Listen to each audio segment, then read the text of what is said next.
to access this, you're gonna have to remove that panel that was across the top. Just pop it off and remove the screw to release the panel surrounding this piece, as well as the horseshoe shaped panel that's attached to this and underneath the steering column, and just slide it down. So you're gonna remove this part, which is underneath, and just slide it down, and this panel, which was here. The one that you may have some challenges with is this one. Oh, in order to get to this point, you're gonna have to remove, I think, the screw here, that one here, and this one, and that one, which are connected to little screw holes here. So I had read, as I thought I saw in a video, to where one of the videos was saying in order to get this off, you have to turn this knob and it's to slide out. This whole thing would slide out. But on my Mark 6, that doesn't appear to be the case. So in order to get the rod out, be able to pull it out, what you have to do is this button here, you've got to press this in. Let's see if I can get probably the best zoom I can get. So you got to press this in while pulling the rod out. So that will release the rod from the assembly. Also, you've got two bulbs here where you, if you want, you can replace them with the LEDs here and an LED here if you want to make this backlight nice and shiny. To get them out, you just kind of pull them out. You may have to wiggle them a bit, but they will eventually come out. So I was able to get it out, for the most part. So you're going to experience this piece, which is going to be connected into this here.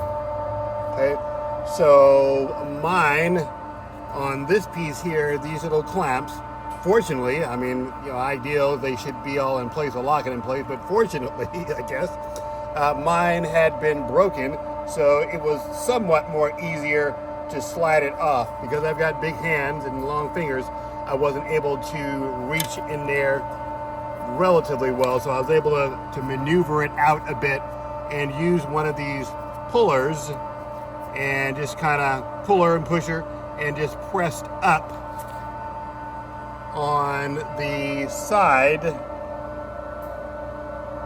to push it out of the socket. So also, prior to removal, because there's two hoses, I marked the two hoses so I wouldn't screw things up, because the whole assembly is color coded. As you see on there, one was white, yellow, and green. So on the hose, before detaching it, I marked one of the hoses. Okay, before I detached it, this piece here, this is one of the two sockets that you have to remove in the process. So what I used, because I've only got two hands, had to use my puller, pusher, whatever you want to call it, and lift up on this little white piece here. Just lift it up and push it outwards, and what that'll do is that will release, looks like it's some sort of lock that locks this little piece into place. So I use that and press that out of the way, and that should be able to detach this piece here. The puller pusher should be able to, somewhat easy, remove this bigger gray socket here and remove that. I was able to get it off. So after you remove that white piece here, let me make it clear. All right, so once you're able to get that off that one side, you're gonna have to turn it over to the back side and use that puller pusher thing, lift, and just slide it out. So that will remove that. Again, my snaps on the side of this port did not have the clips. Clips are broken for me, fortunately, because of my big hands. I didn't have to use the pusher puller thing to separate the snaps from the side. So it was a matter of basically just pulling on the cables and just kind of wiggling it out. So I was able to wiggle it out that way. So that allowed me to be able to remove this and this assembly. The other challenge was, once I did get it off, the knob had read before that you had to screw it off to remove it. For me, that was not the case. So in order to remove it, what I had to do was grab it from the back side of the assembly. So it is in here, grab it from the back side and just pull outward from this back part. Don't pull it from this little inner dial here, pull it from the back, and that will release it. So you'll see it should be able to fit in there relatively nice, and I should be able to, voila, remove it that way. So that's how you remove it. Hey, the other thing that you've got to do in the process is you have to remove this nut from this plate. Then you could attach this whole new panel, this whole assembly to the back. But again, you've got to remove this plate. I did not have a deep enough socket to compensate for this spacing here. So I'm just going to use these needle nose pliers to loosen this nut from this piece here. And because I have a tendency to be a little challenged, I went ahead and marked the plate top. So when I assemble it back, I'll know that this is top versus it being upside down. So this is the reassembled light switch. So as I mentioned before, what you gotta do is you gotta press this button here to release the rod and just pull out the rod. Then you're gonna be left with these outer and inner dials. Grab from the back of the dial and pull them out.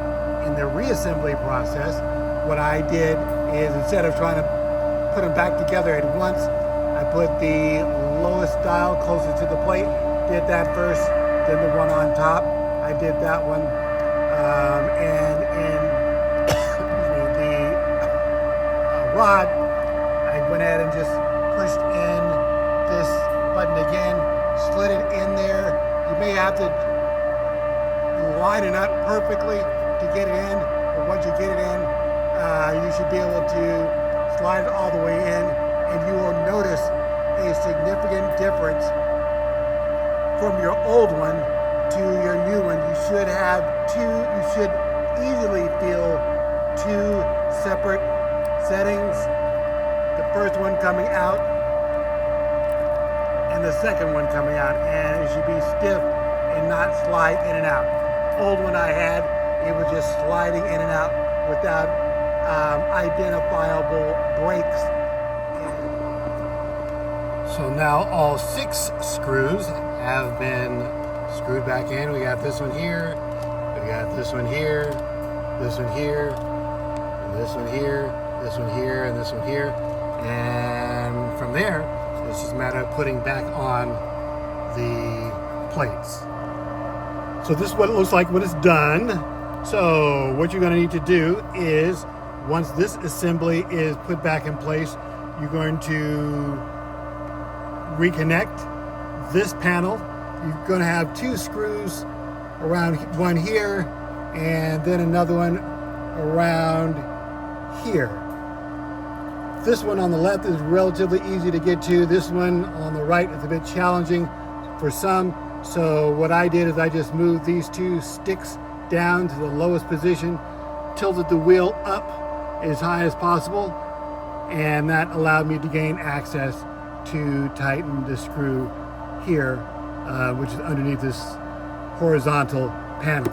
So after you get this screw tightened, this screw tightened, that are both connected to this panel here, then you're going to slide back up this horseshoe panel, and once you get that in place, you feel some sort of resistance that will hold it in place for the most part.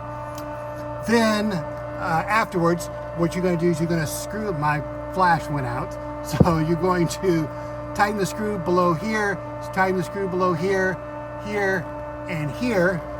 And then what you're going to do, this panel here, this should just pop in into some grooves, and once you get it in place, just kind of slide it back a bit to get it in alignment.